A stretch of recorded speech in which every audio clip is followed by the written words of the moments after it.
Muli po tayo ay bumabati ng magandang gabi sa ating mga kaibigan at mga kapatid natin na sumusubaybay sa ating pag-aaral ng mga salita ng Diyos at mga isyu na pangkasalukuyan ay nagaganap sa iba't ibang panig ng mundo. Kapatid na Jeriel, ikaw ba'y nandyan, kapatid? Magandang gabi po sa inyong lahat. Ayun, mabuti naman at nandyan si kapatid na Jeriel, wala pa siyang video sa ngayon, pero later on ay magkakaroon siya. Bago tayo magpatuloy, gaya ng dati po ay mananalangin po muna tayo mga kapatid. Ama namin Diyos, Yahuwa na makapangyarihang ka po sa lahat. Magalang kami na tumatawag sa iyo, nag-aalay kami ng maraming pasasalamat, tumatanaw kami ng utang na loob dahil sa lahat ng mga biyaya na ibinibigay mo sa amin, ang buhay, ang lakas, sa mga karamdaman ay patuloy nyo kaming sinasamahan at hindi nyo pinapayagang magapi ang katawang ito ng aming pong katandaan. Salamat po sa lahat ng ito, dakilang Diyos. At sana'y patuloy mo po na kami samahan, kaawaang pakisugo ang Santong Espiritu sa aming mga kalagitnaan upang sa pag-aaral namin ng mga salita mo po ay mahayag ang iyong mga katotohanan, ang mga aral mo na dapat makarating sa iba't ibang dako, marinig ito ng mga tao at naway magsilbing tanglaw, liwanag para sila yumakap sa iyong katotohanan. Pakipatawad po ang aming mga pagkakasala. Ang lahat ay aming magalang na hinihiling sa iyo sa pangalan po ng Panginoong Yahushua na aming tagapagligtas. Amen. Okay, ito'y ipinadala sa atin, kapatid na Jeriel, ang paksa. Do you believe in the doctrine of Trinity? Ito yung padala ng ating isang kaibigan at nagtatanong kung tayo po ay naniniwala sa doktrina tungkol po sa Trinity. Una sa lahat, kapatid na Jeriel, alam naman natin na sa maraming mga talata sa Biblia ay sinabi ng Diyos na ako lamang ang Diyos at wala ng ibang Diyos maliban sa akin. Di ba? Sinabi ng Panginoon Diyos, sinabi ni Moises, alam ni Adan at Eva, Abraham, Jacob, Isaac, mga propeta, alam nila na ang kanilang Diyos ay nag-iisa. Siya lamang po ang Ama, ang pangalan niya ay Yahuwah. Ngayon, kaya natin tatalakayin ito sapagkat nagtatanong yung iba nating kasamahan, kapag tayo walang membership nga tayo, kapatid na Jeriel. At ang Diyos kasi ang nagdaragdag ng mga tao na kanyang ginagawang mga kabilang sa mga alagad niya at alagad ng kanyang bugtong na anak.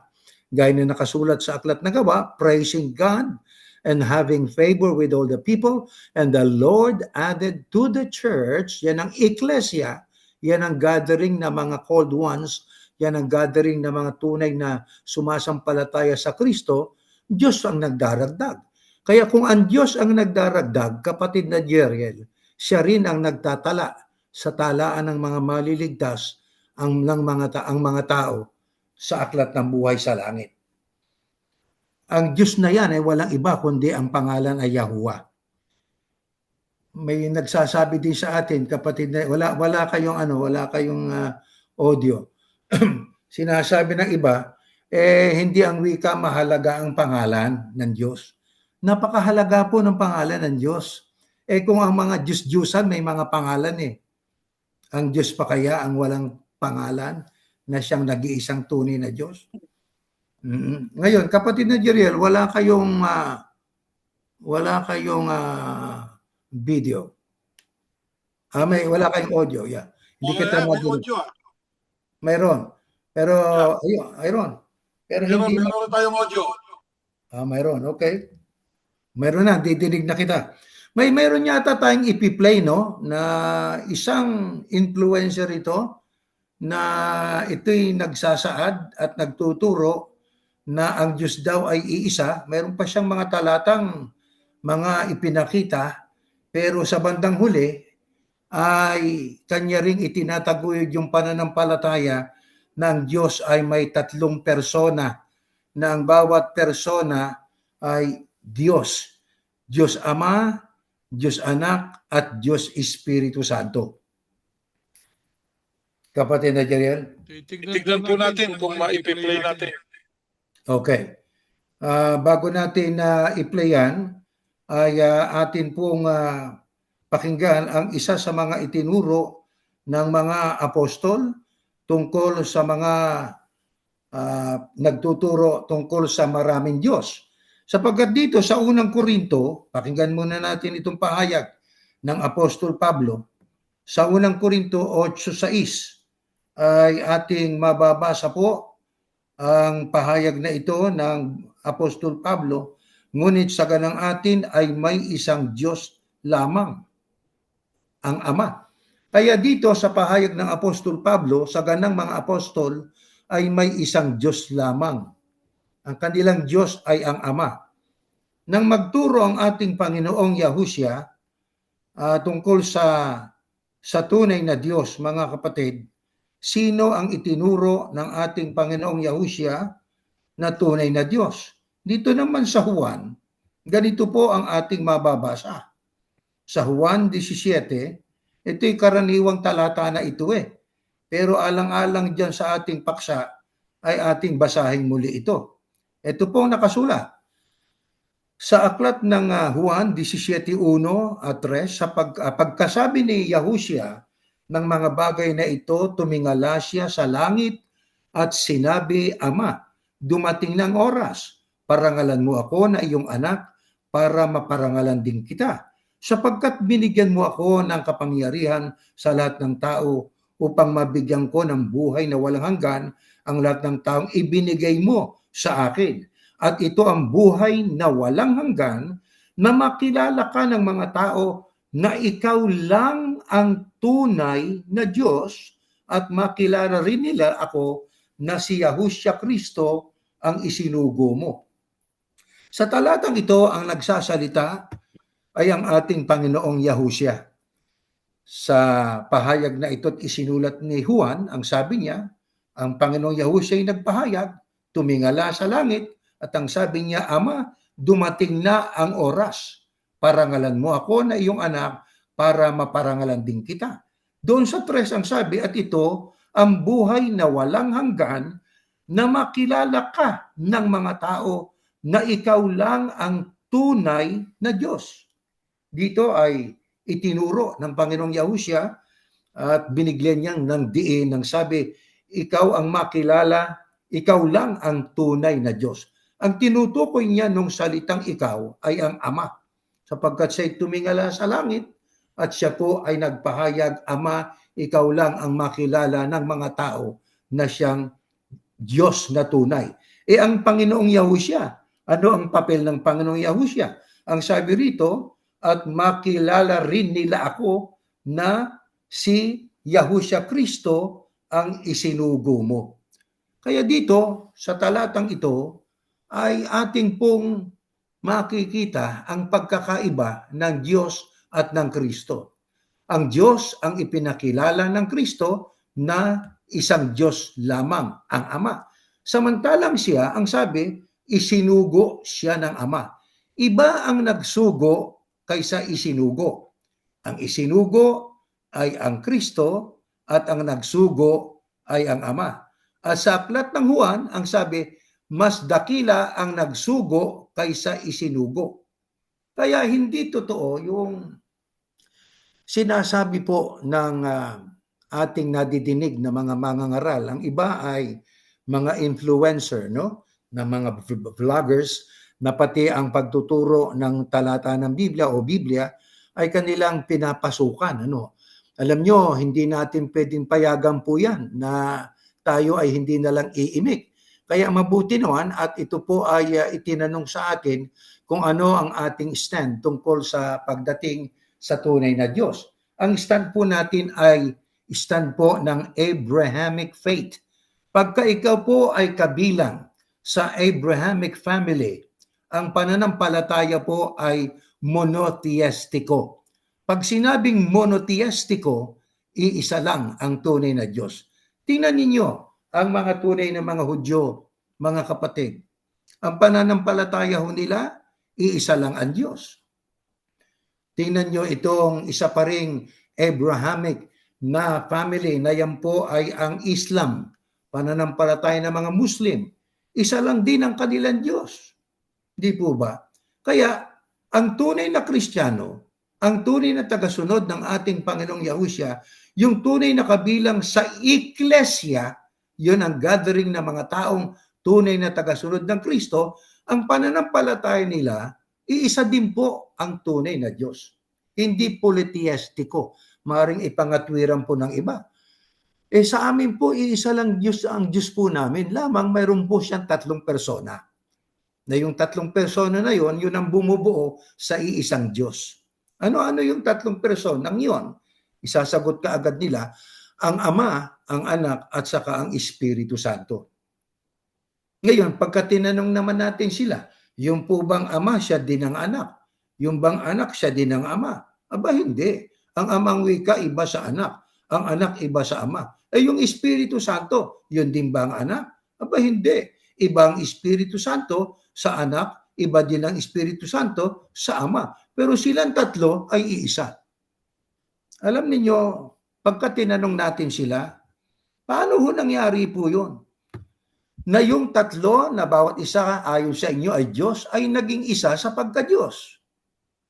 Sasabihin ka agad nila na kaya nga po mayroong tinatawag tayong misteryo Mystery. Anong ibig sabihin ng mystery? Hindi nila maipaliwanag.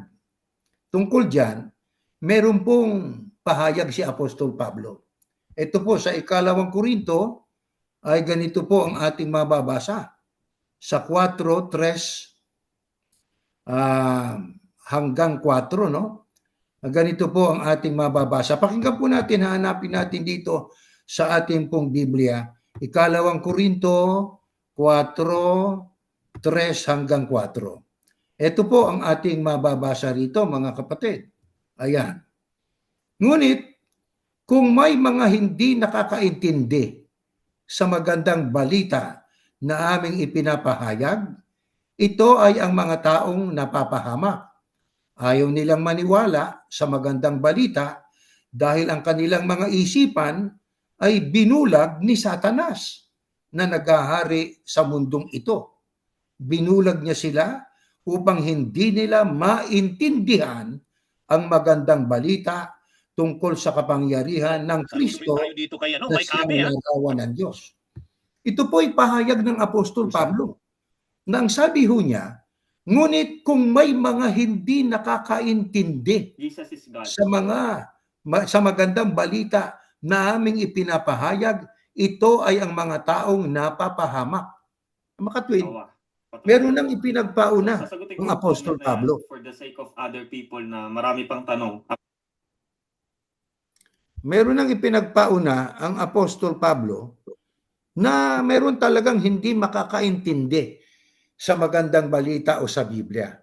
Pero ano po ang mangyayari sa mga taong yon? Ito ang mga tao ang wikang napapahamak. Bakit napapahamak? Ayaw nilang maniwala sa magandang balita. Bakit? Dahil ang kanilang mga isipan ay binulag ni Satanas na naghahari sa mundong ito. Kaya kung mayroong nagpahayag na, paliwanag nga ninyo, paano yung 3 persona na bawat persona ay isang Diyos ay naging isa sa pagka-Diyos? Yan ang wika ay misteryo. Ibig sabihin, hindi namin maipaliwanag, hindi namin maintindihan. Yan ang sinasabi ni Apostol Pablo rito. Kung gusto po ninyong isulat ang talata ng Biblia, 2 Korinto, Kapitulo 4, versikulo 3 hanggang 4, na dito ipinagpauna ng Apostol Pablo na meron talagang hindi nakakaintindi. Ibig sabihin, para sa kanila, misteryo yung ipinahayag ng magandang balita. Tungkol sa pagka-Diyos ng Diyos, iisa lang ang Diyos . Walang kapantay ang Diyos, walang katulad ang Diyos. Di ho ba? Siya lang ang Diyos na dapat sambahin. Siya lang ang dapat na luwalhatiin. Anong kalagayan ng Diyos? Dito sa 4, aklat ng Juan, 23-24, ang Diyos ay Espiritu. Kaya ang kalagayan ng Diyos ay Espiritu. Ano ibig sabihin ng espiritu? Dito sa Lucas 24, ang sabi, ang espiritu'y walang laman at walang buto. Kaya ang isang espiritu ay walang laman at walang buto. Ibig sabihin ng Diyos ay walang materya na gaya natin. Baka naman po pumapayag ang Diyos na ibigay niya ang kanyang kaluwalhatian sa mga larawang inanyuan. Huwag sana magagalit yung mga kaibigan nating sumasamba sa mga larawan. Ang sabi ho rito akong Panginoon, yan ang aking pangalan, hindi ko ibibigay kanino man o ibabahagi sa mga Diyos-Diyusan ang aking karangalan at mga papuri na para sa akin. Hindi ho pwedeng ibigay ng Diyos, maging sa larawang inanyuan o Diyos-Diyusan ang kanyang karangalan. Bakit? Sapagkat yun nga ang ayaw ng Diyos maging sa aklat ng Torah ay sinabi na pinasulat na ng Diyos doon sa 10 utos huwag kang magkaroon ng ibang Diyos liban sa akin. Bakit? Sapagkat ang Diyos ay Diyos na mapanibuguin. Kaya ang Kristo sinabi niya, ako'y tao na nagsasaysay ng katotohanan. Juan 8:40. Hindi sinabi ng Kristo na ako'y tao nagsasaysay ng kalahating katotohanan.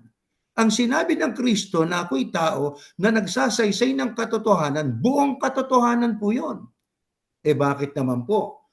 May mga talata na parang lumalabas ng Diyos na ang Kristo ay Diyos.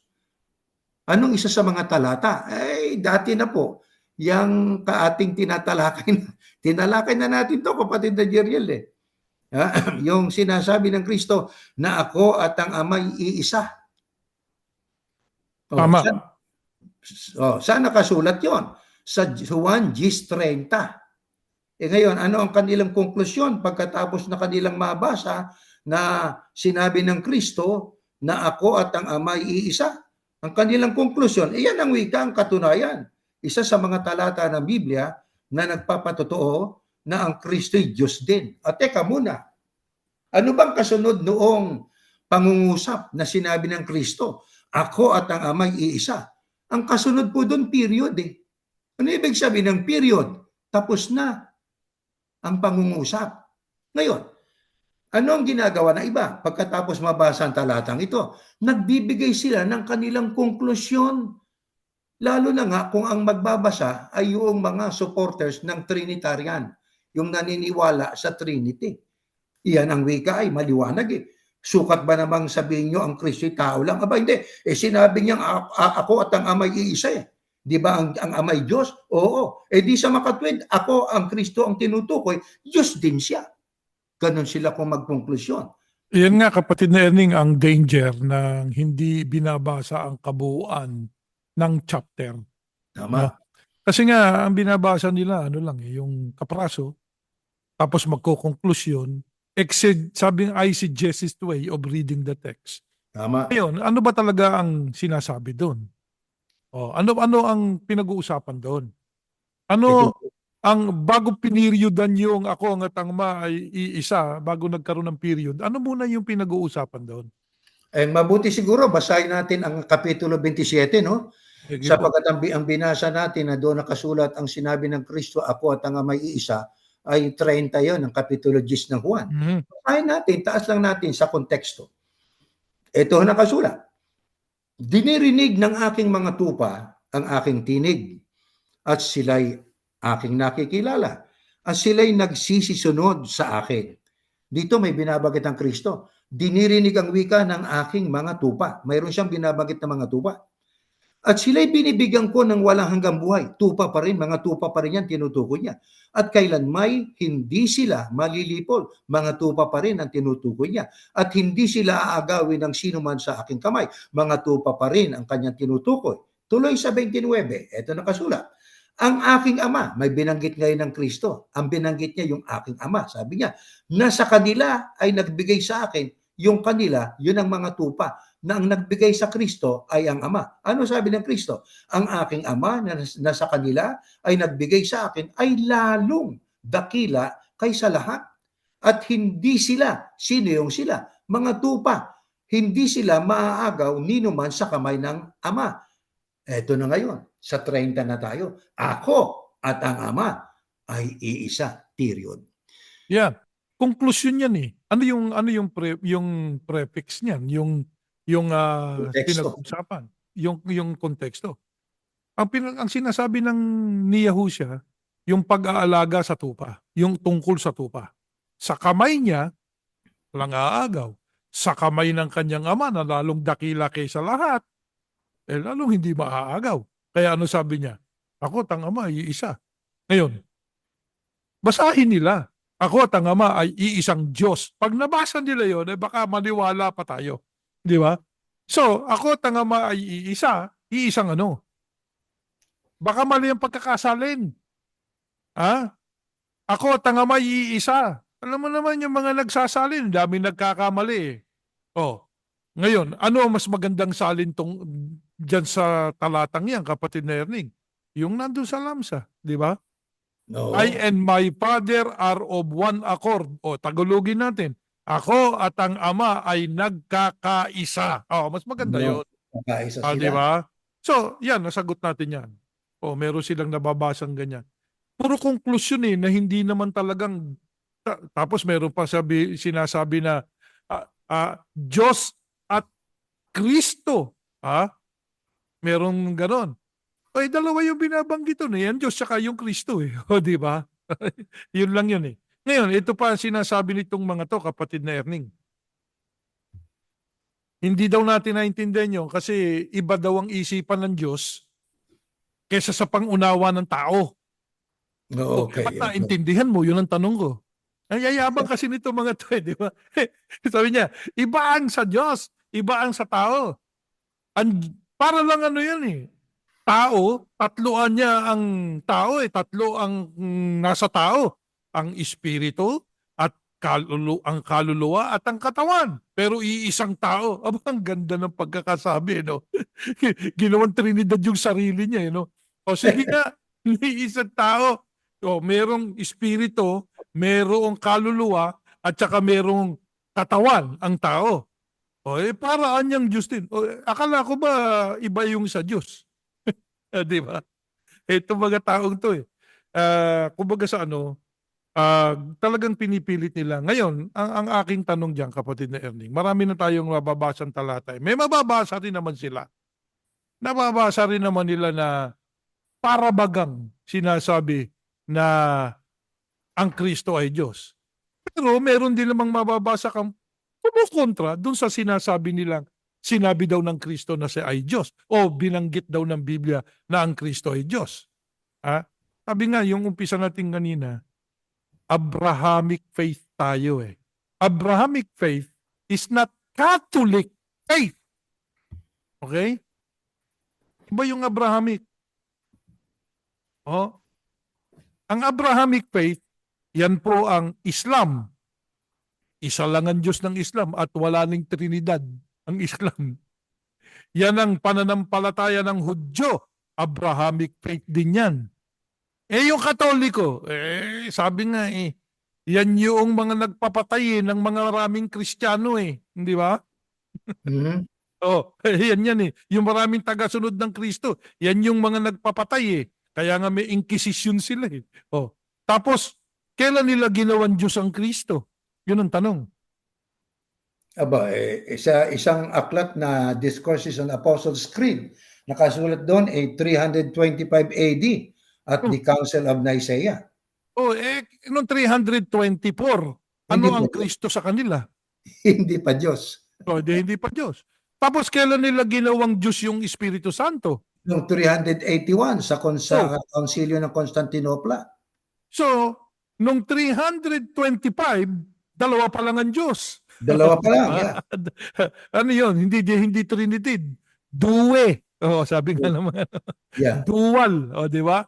Pagkatapos, noong 381, sa Constantinople, idiniklara ng Iglesia Katolika, kaya nagkagulo No? Mm-hmm. Tapos, may mga talata ng Biblia na para bagang katulad nung 1:1. Tapos sinabi pa ng Kristo, bago si Abraham, ako nga. Hindi na tayo babasa. Alam naman nila yung mga talata. Alam nila yan. Bago si Abraham, ako nga. Ako nga, bago si Abraham, ako nga ay pinanganak na. Ganun ba?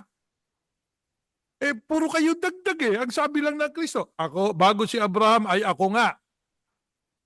Oo. Ano ibig sabihin nun? Pinanganak na siya bago pa si Abraham? Hindi ba sinasabi ng yung mga gumagamit na yan ng mga talatang ang Kristo daw ay Diyos, ginagamit yung uno-uno ng 1? Ginagamit nila. Nang pasimula siya ang Salita. salita. Yung ba salita may kasyangaan? Pinaliwanag din ng Iglesia Katolika yan eh. Di ba? Na yung anyang salita, isa, sabi nga, ano tawag dito, yung isang, na mula sa Diyos. mula sa Diyos eh. Di ba? Mm. Galing sa Diyos, salita lang. At thinking, sabi nga nila. Panukala at thinking. Pinaliwanag din nila yan eh. Ngayon, itong mga nasa internet na to, no, na nagsasalita, ito nga, sabi nga dito eh, hinahamon niya yung ibang mga, patutunayan niya daw na, hindi mo na kailangan sa iyo. Talagang naniniwala kami, Diyos ang Kristo sa iyo. Di ba? Sabi pa niya, brother, sabi pa nitong taong to, alam ko namang hindi kayo maniniwala kahit anong sabihin namin eh. Alam ko rin naman na hindi ka maniniwala, ano man tutol namin eh. Diba? So, nasaan ka? Talagang ganun. Merong maniniwala na ang Kristo ay Diyos, may maniniwala na ang Kristo ay hindi Diyos. Kaya nga meron judgment eh. Di maghintay tayo. Pag ikay binatukan sa araw ng paghuhukom, mali ang pagkakilala mo, di ba? Pero hindi naman sinabing hindi ka maliligtas eh, no? Kasi kaligtasan ang Diyos Pero na hindi, ang nakakala. sabi kasi doon ng Kristo, ito ang buhay na walang hanggan, na ikaw ang makilala nila, na iisang Diyos na tunay. Kaya may kinalaman sa kaligtasan eh, sapagkat Totoo yun, may kinalaman sa kaligtasan, pero hindi natin dapat pag-usapan dito yung kaligtasan. May kinalaman sa kaligtasan yun, sinasampalatayan na natin yun. Pero punto rin natin at stand din natin, pagdating sa kaligtasan, hindi natin alam kung pwede silang iligtas ng Diyos o hindi. Oo, hindi diba? natin pwedeng hatulan yan. Kasi hindi natin pwedeng hatulan eh. Kasi ang Pero kaligtasan, ang Diyos lang nakakaalam. Mahalaga na malaman ng tao na ang Diyos ay iisa lang, sapagkat ang Diyos ay siloso eh. Ayaw niya magkaroon pang ibang mga Diyos na kikilalanin na Alam tao. nyo, ito nga yan eh. Babasahin natin, basahin natin yung nakasulat sa sa Exodo eh. Sabi ka, alam nyo kapatid na Erning, ang sinasabi natin, katulad yan, may mga nababanggit tayo minsan na yung mga sumasamba sa larawan. No? Alam nyo, sinagot na tayo ng mga Katoliko eh.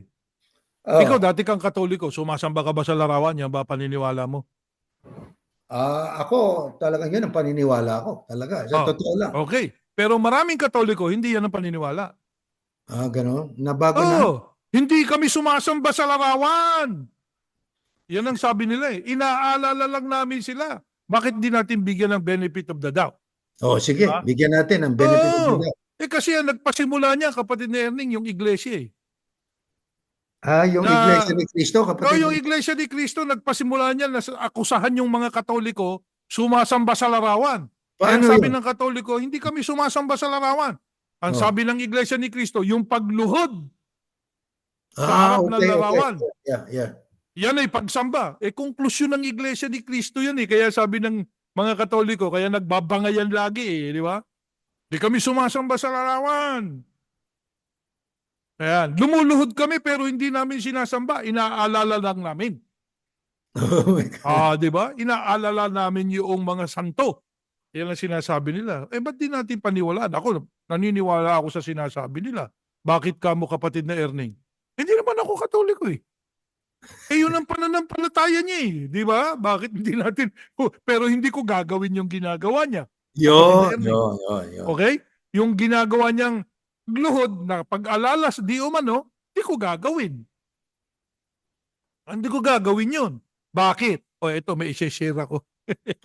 Basahin natin. Ayan. Nakikita ba natin yan? Kita nyo po? Yeah. Papalaki-laki natin. Lakihan natin. O, yun, lumaki sobra. O, yan na, tama na yan. Ayan. Mm. Ayun, Oh. no? I am the Lord your God who rescued you from the land of Egypt, the place of your slavery. You must not have any other God but me. Ayan, ano?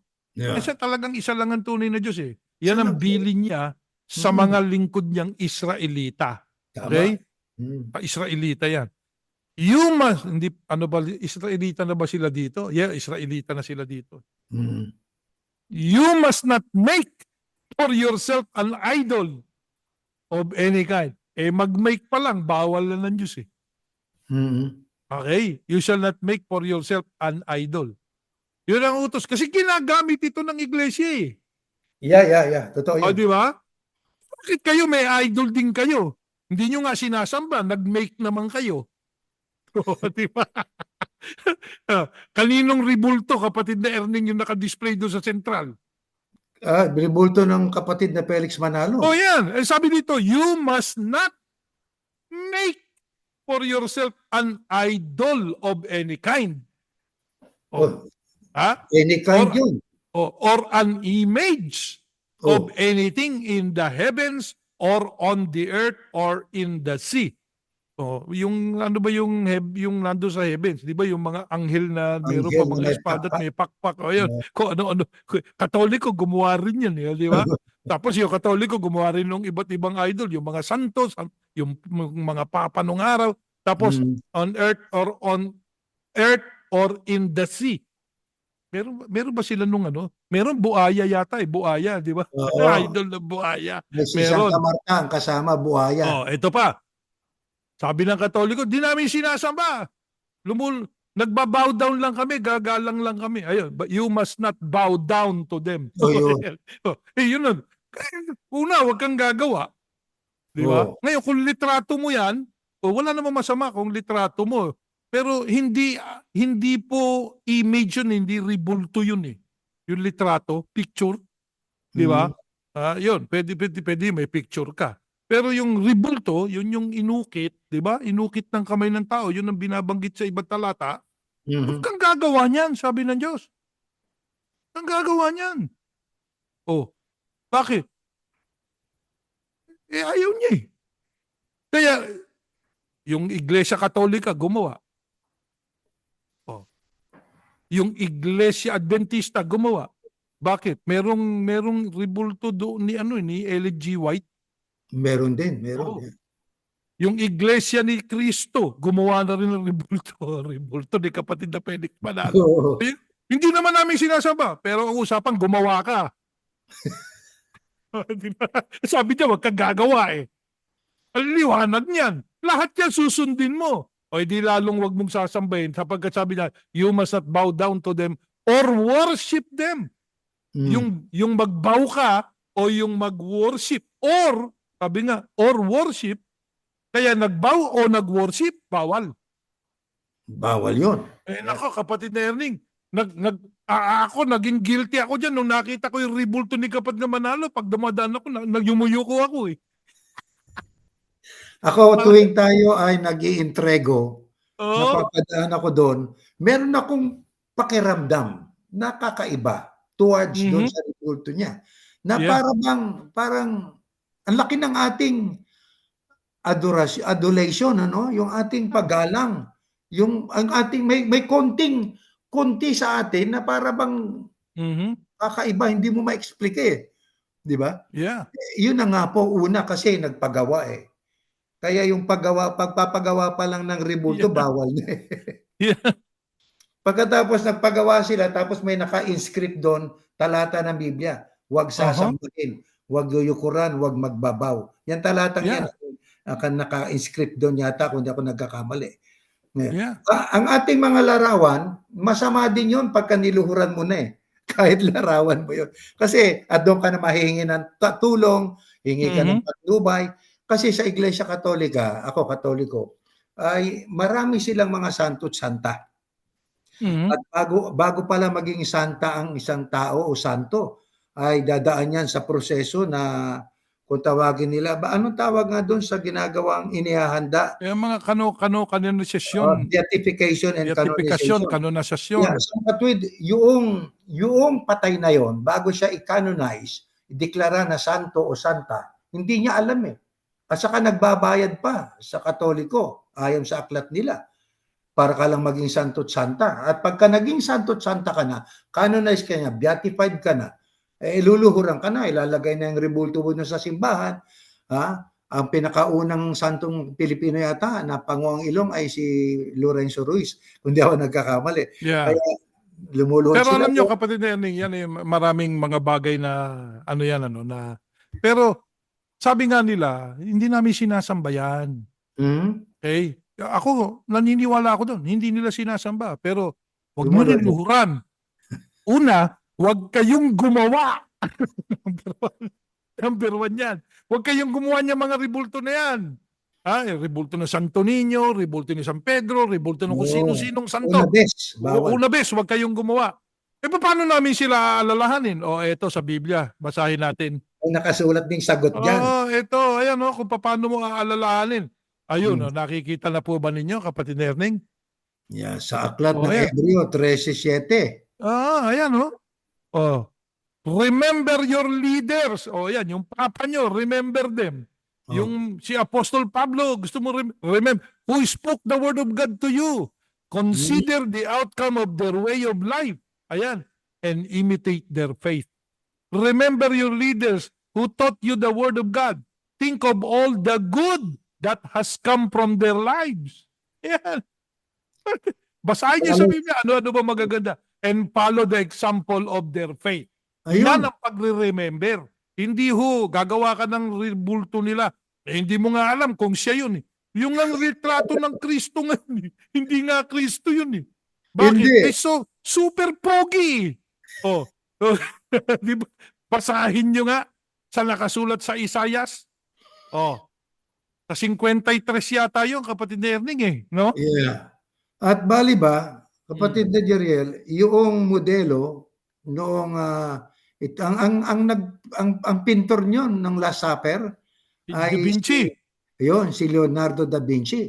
Yeah. Naghanap siya ng modelo na para sa Kristo, no? Yeah. At kanyang pangalan ay si Pietro Bandinelli. At nung matapos niyang maipinta ang larawan ng Kristo na batay doon sa modelo na yon, naghanap ngayon siya ng modelo para maipinta niya ang si Judas Iscariote. Pumunta siya doon sa mga lugar na hindi maganda, masasama. May nakita siyang isang tao na siguro ito pwede na to.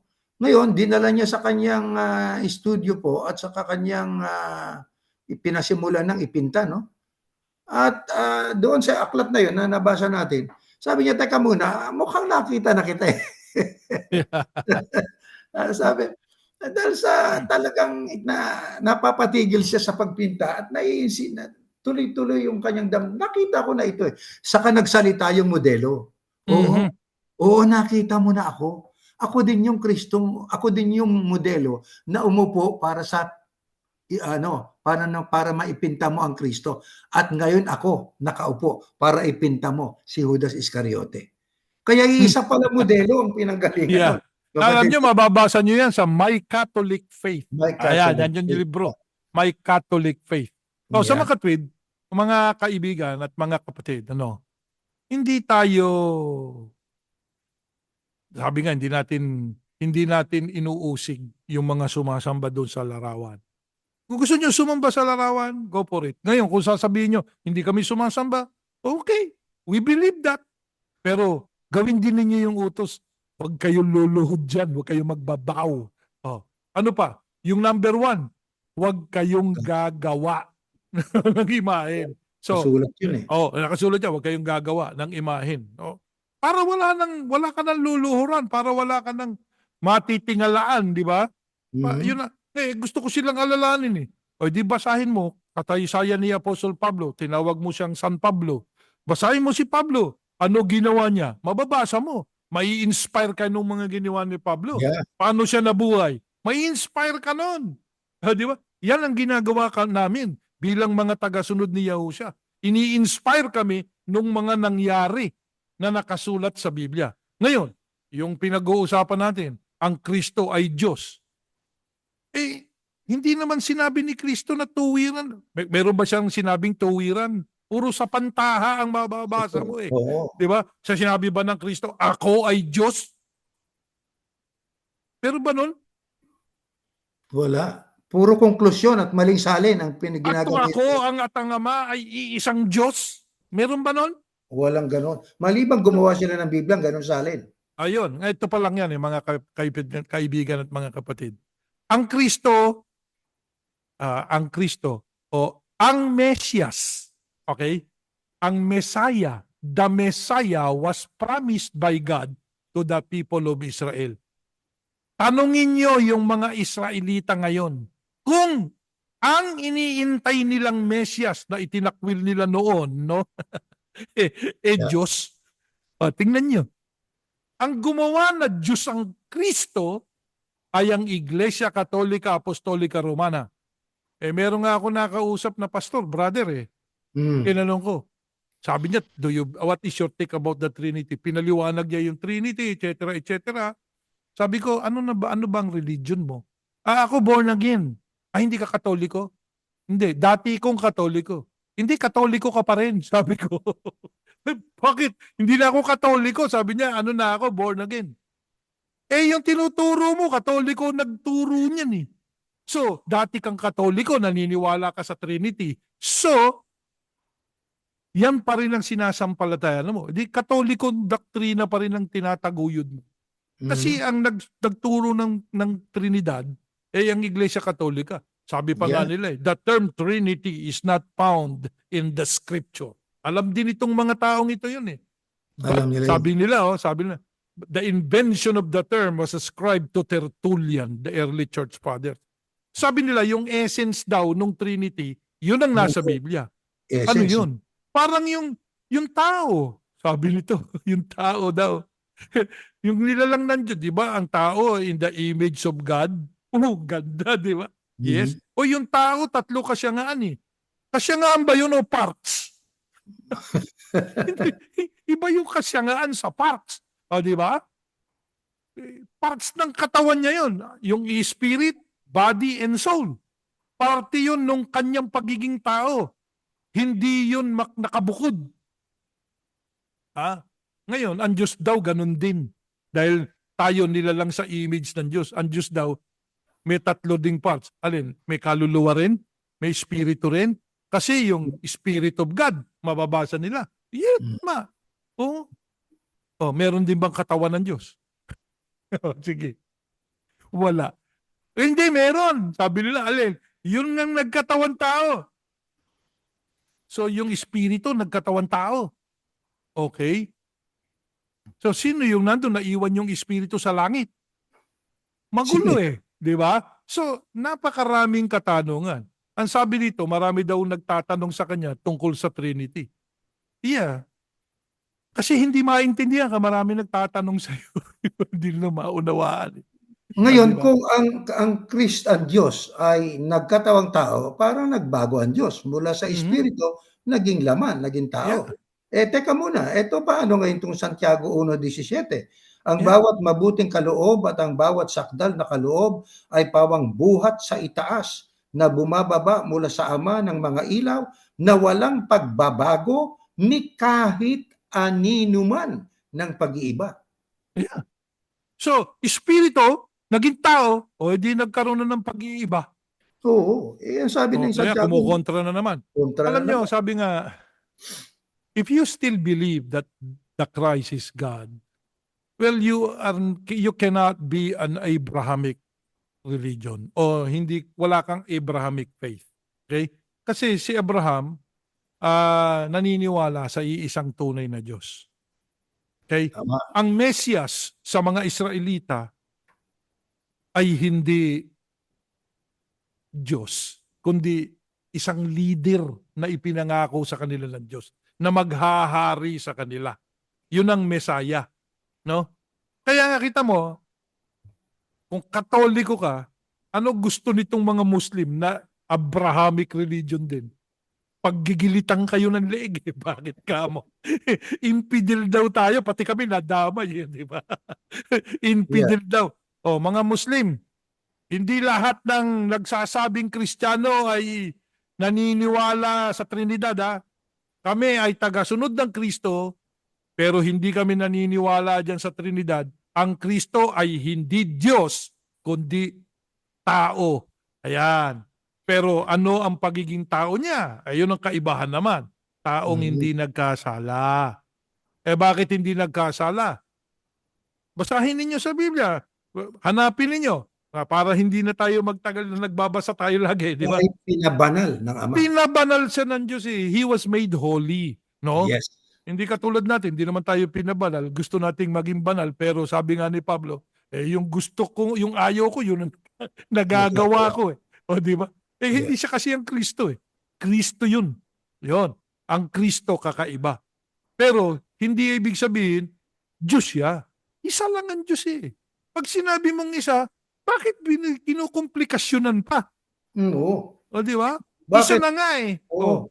Ba't ka pumupunta ron sa hindi mo kayang ipaliwanag? Yeah. Iyon na nga ang binasa nating talata kanina, kapatid na Jeriel, sa 2 Korinto Kapitulo 4, versikulo 3-4. Pakibasa natin yan sa English para maalang-alang sa ating mga kaibigan at kapatid at mga kakilalang ibig na mabasa sa English yan. Sige po. Ano pong talata ang babasahin natin? 2 Korinto 4:3-4. Chapter 4 ng Ito, 2 Korinto 4. Yan, 3-4. Ayan na po. 3-4, yeah. Ibababa ko lang itong mga picture natin. Yeah. Ayan. Pinalaki na natin ng konti. Ayan. Ayun. 4. Satan, who is the God of this world, has blinded the minds of those who don't believe. They are unable to see the glorious light of the good news. Ayan. They don't understand. Oops, wala. Yun. Saan na tayo? They don't understand this message about the glory of the Christ, who is the exact likeness of God. Ngayon, na naman. At saka Hindi sa ba press. likeness nga ng Diyos eh? Katulad.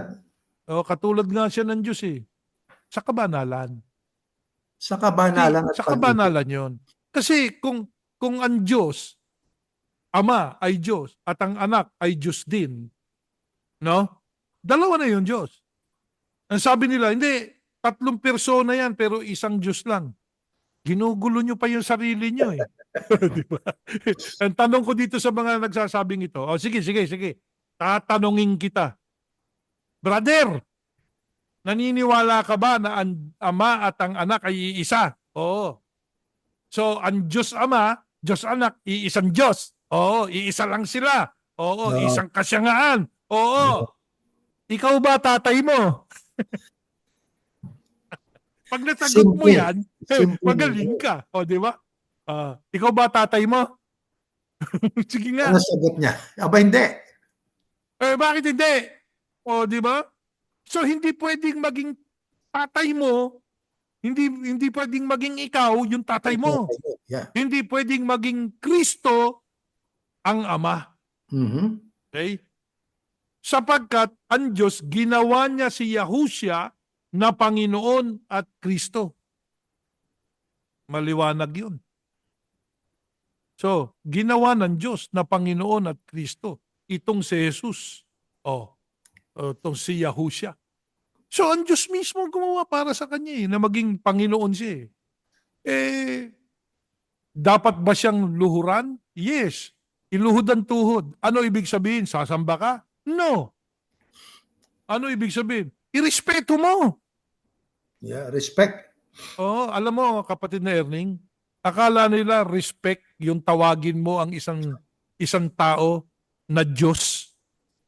Hindi respect yun. yun. Disrespectful ka. Sa Diyos. Sabi ng Kristo, ako'y tao na nagsasaysay sa inyo ng katotohanan. Pag may nabasa kayo sa mga talata, ako ay dating Diyos na nagkatawang tao na nagsasaysay sa inyo ng katotohanan. O, ayala.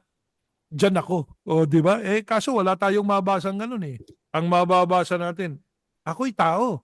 Nagsasaysay sa inyong katotohanan. Ano pa? Pinagsisikapan nyo akong patayin. Tao! O, di ba? Na Yeah, nagsasaysay sa inyo ng katotohanan. ba't ka Oh, pupunta ron sa hindi mo maintindihan, yeah. maipaliwanag?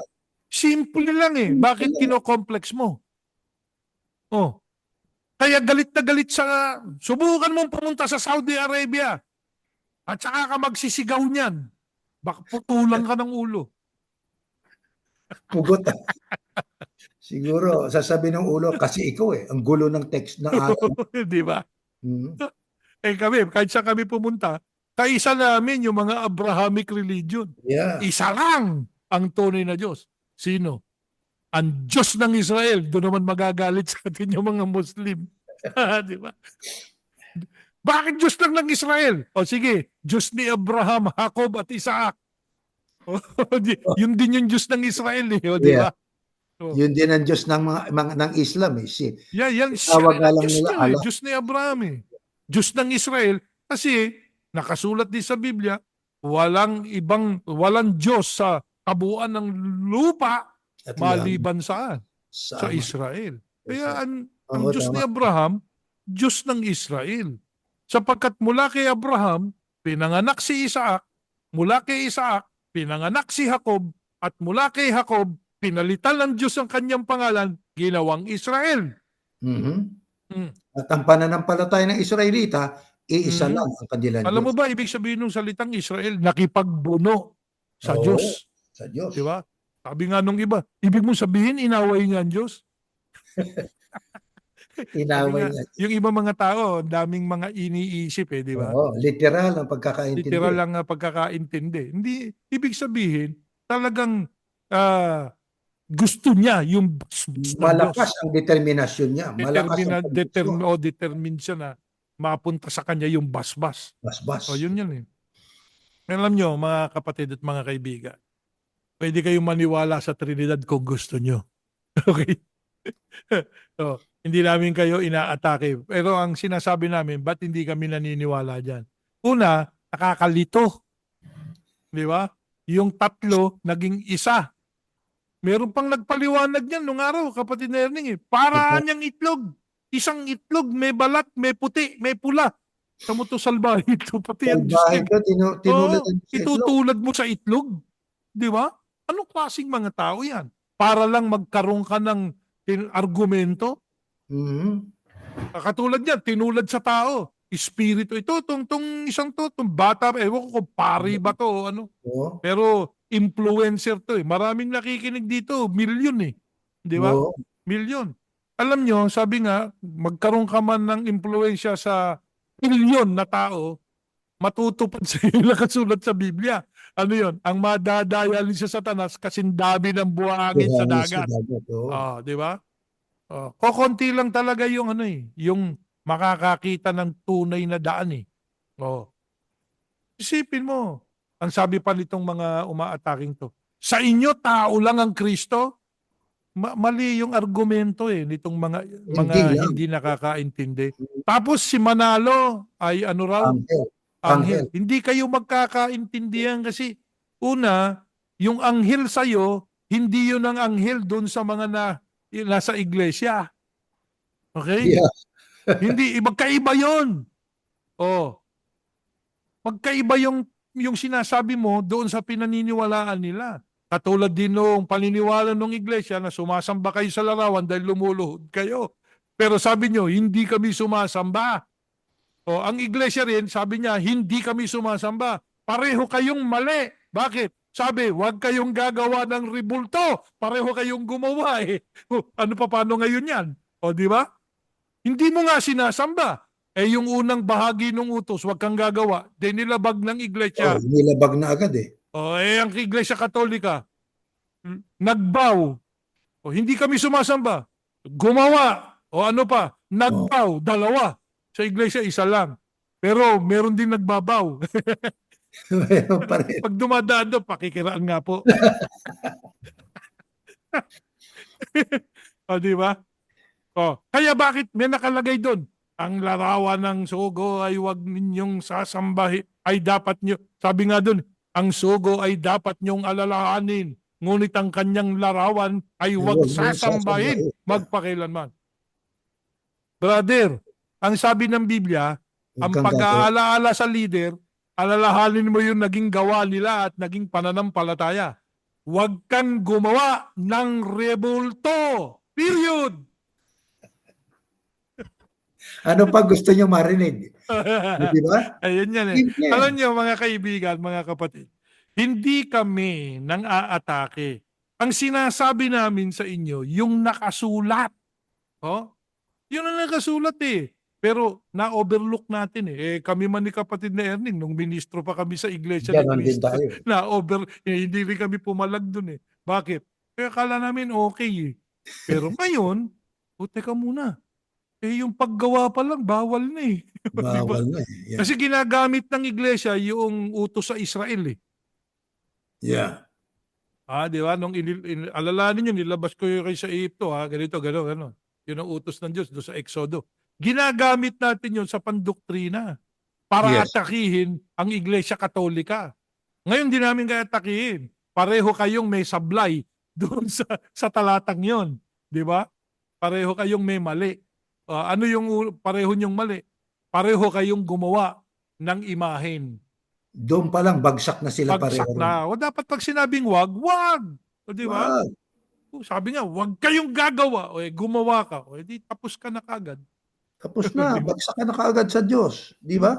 Doon pa Yeah. lang, bagsak ka na kaagad sa Diyos. Kaya, mga kapatid at mga kaibigan, umaasa kami na itong ating pinag-aralan ito ay nakapagbigay sa inyo ng liwanag. Ano po? Hindi namin ini-impose ang aming pananampalataya sa inyo. Karapatan niyo po mamili.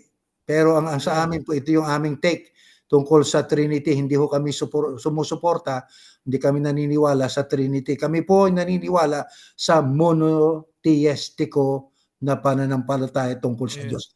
Nag-iisa lang po ang tunay na Diyos at ang pangalan po niya ay Yahuwah.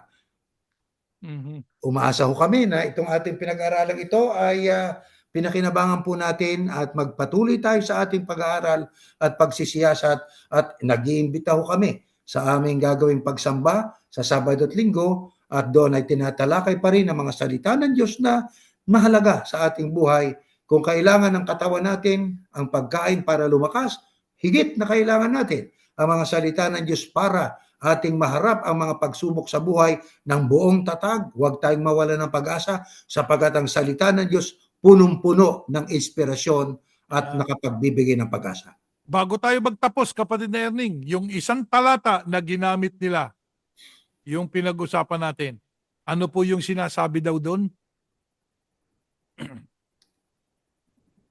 Yung talatang pinadala ko po sa inyo, yung sinabi niya na ang Kristo, sinabi ng Kristo na binigay niya ang kanyang buhay na kusa. Okay. Diba? He gave his life voluntarily. Oo. Tapos walaan niyang makapagle-lay down nito. Alam niyo, pag basahin niyong mabuti yun, yung nag-quote nun. Sapagkat yun ang sinabi, kung hindi sa Diyos, paano niya masasabi, sabi yung ganun, na walang makapagle-lay down ng kanyang buhay kundi siya lang. Alam niyo, pag binasa niyo, nagko-quote ang Kristo dun eh. Di ba? Yeah, he was quoting what God told him. Yun ang aming take doon. He was just quoting. Pero sabihin mo na dahil doon sa salitang yon, Diyos ang Kristo, that was your conclusion. But you are entitled to your conclusion and you are entitled to what you want to believe about that verse. Tatalakayin pa uri natin yan. Para ating suportahan niyang sinabi ng kapatid na Jeriel, babasahin ko itong 12:49-50, aklat ng ni Juan. Sapagkat hindi galing sa akin ang sinasabi ko, kundi galing sa amang nagsugo sa akin. Siya ang nag-utos kung ano ang sasabihin ko at kung ano ang ipapahayag ko. At alam ko na ang utos niya ay nagbibigay ng buhay na walang hanggan. Kaya kung ano ang ipinasasabi ng Ama, yun lang ang sinasabi ko. Yeah. Hindi galing sa kanya yun. So Hindi. he was just quoting what God said. Kasi Tama. nga, nagbabasa ka ng isang talata, hindi mo binabasa yung konteksto. Yan din ang problema namin noon sa Iglesia ni Yeah. Cristo. Yeah. Di ba? Isang talata, hindi binasa yung konteksto. Kaya yung Mateo 18:18, hindi namin napuna, hindi pala talaan ang tinutukoy doon. No. Bakit ka mo? Hindi namin binasa yung konteksto eh. Pinaghihiwalay yun, magkahiwalay sa leksyon yun, kapatid na Erning eh. No, pinaghiwalay talaga sa Diyos. Pinaghiwalay talaga yan eh. Kaya hindi dumating sa atin yung talagang mensahe nung nagsulat at nagpasulat, no? Tama. Ibang mensahe nakarating sa atin. Ngayon, marami ng ganito ngayon, kapatid na Erning, sa internet, eh, no? Yan, katulad niya, mga bata pa na well, you are entitled. Sabi nga, you have a freedom of religion, freedom of Correct. speech. Okay? Sabi nga, hindi lahat sasang-ayon sa'yo. Hindi tayo dapat magtalo. Ako, hindi namin sinasabing mali ka o tama ka. Hindi namin, ang take namin sa sinasabi mo, negative. Ibig sabihin, hindi namin sinasampalatayanan niyang ganyan. Ang sinasampalatayan namin, yung nakasulat. Kung paano namin naintindihan, yun ang aming pinapaliwanag ngayon. Pag sinabi kasing wag gagawa ng larawan, wag. Pag sinabing ang Kristo ay tao, wag mo nang guluhin, tao na nga eh. Pag sinabing ang Diyos hindi nagbabago, walang anino ng pag-iiba, bakit gusto mo pang mag-iba? Tama na, di ba? Na, Banat. magkasya tayo sa kung ano ho sinasabi ng Biblia. Huwag nating gawing komplikado, mga kapatid. Ayan. Gumugulo eh, di ba? Gumugulo. Yan lang ang masasabi ko, kapatid na Erning. Okay. Bueno, bago tayo manalangin, kapatid na Jeriel, ay atin muling babasahin sa kanila itong unang Juan. Hindi basta kapagkat nagkalat na ngayon ang kasangkapan ng Diablo eh. Di ba? Kaya ito ang pinakabilin sa atin ng Apostol Juan, ano? Sa 4:1 ng aklat ng Juan, 1 John 4:1, my dear friends, don't believe everything you hear. Kaya ano man ang inyong napapanood, napapakinggan dyan sa YouTube, mga influencer na yan, ang sabi, my friends, don't believe everything you hear. Carefully weigh and examine what people tell you. Dapat ay ating eksaminin, saliksikin at ating siyasatin ang kanilang itinuturo. Not everyone who talks about God comes from God. Ang ganda ng pagkakasabi, not everyone who talks about God comes from God. Hindi lahat ng nagtuturo o nagsasalita tungkol sa Diyos ay galing sa Diyos. Bakit? There are a lot of lying preachers loose in the world. Napakaraming mga sinungaling na mga tagapagturo nagkalat sa buong mundo. Nako, ngayon lalong nagkalat. Kasama po kami sa mga wag nyo basta paniniwalaan. Ano? Kasama kami doon. Tignan ninyo, basahin ninyo kung ang aming pananampalataya, ayon ba sa nakasulat talaga. Tignan ninyo. Siyasatin ninyo. Huwag kayo basta naniniwala sa preacher kahit kami. Ito 50% lang po itong sinasabi namin sa inyo. Ang another 50% bago kayo sumampalataya para maging 100%, kayo po ang magbasa. Tignan po ninyo ang konteksto ng mga binabasang mga talata. Kapatid na Jeriel, yung bang sinabi natin na kahit kami ay huwag niyong paniniwalaan, yung ba'y atin-atin lang, kapatid na Jeriel? Aba, ito'y sinabi rin ng Apostol Pablo eh. Ito, ako'y namamangha, Galatia 1:6, bago tayo manalangin, ako'y namamangha na napakabilis ninyong iniwan siya na tumawag sa inyo sa biyaya ng Kristo. Bumaling kayo sa ibang ebanghelyo.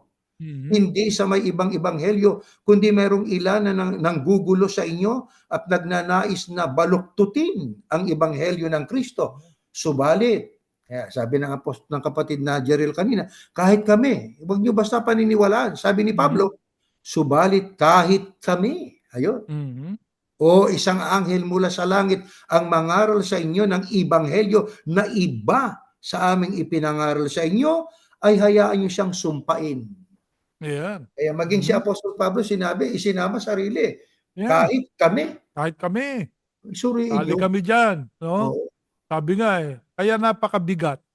Ito paalala dyan sa mga influencer na yan. Alam nyo, pag nakalasong kayo ng templo ng Diyos, Humanda kayo sa Diyos.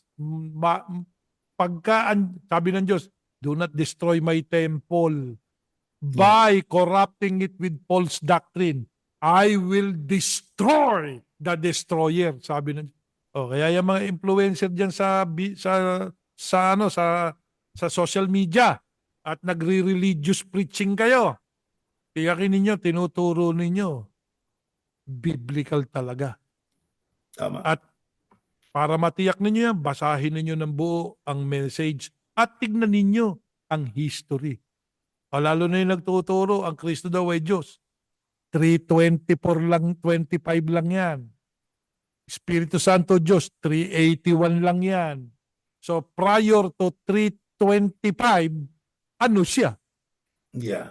Kaya lang tanong, di ba? So there are lots of things that we have to consider po before we believe anything. Ano po, kapatid Learning? Okay, salamat po muli at tayo po'y mananalangin, mga kapatid. Ama naming Yahuwah, marami pong salamat sa iyo sapagkat patuloy na ginigising mo at pinupukaw ang aming mga damdamin. Tulungan mo po na maging mapagmasid kami, mapag-usisa kami sa iyong mga katotohanan. Usisain namin ng gusto ang iyong mga kalooban, ang iyong mga ipinasulat sa mga banal na kasulatan at nang maintindihan namin ang maraming mga bagay. Ama, tulungan mo po sana na padalang kami ng Espiritu mo, ng Espiritu Santo, sapagkat yun ang gagabay sa amin para malaman namin kung ano ang talagang nais mo. Pagpalain mo po ang lahat ng mga nangangaral tungkol sa iyong anak. Ano man ang kanilang layunin, gaya nga po ng sabi ni Apostol Pablo na yun ang aming sinasampalatayanan. Ano man ang kanilang layunin sa pangangaral ng tungkol sa iyong anak, ako ay masaya at patuloy akong magiging maligaya sapagkat sa ano pamang paraan ang Panginoon ay naipangangaral. Ganyan din po ang aming damdamin sa lahat ng mga sumasampalataya sa bugtong na anak mo, Ama. Paspasan mo lang po sana kami lahat na ang makita namin ay ang katotohanan at huwag naming mapinsala ang mga templo mo. Amen. Alalahanan mo kaming palagi, Ama. Inihiling po namin ang lahat sa pangalan ng Panginoong Yahushua na aming tagapagligtas. Amen. Amen. Okay, Night bueno. po. Hanggang Night, sa muli po. kapatid na Erning. Eh, Sige kapatid po. na Julian. Bye-bye.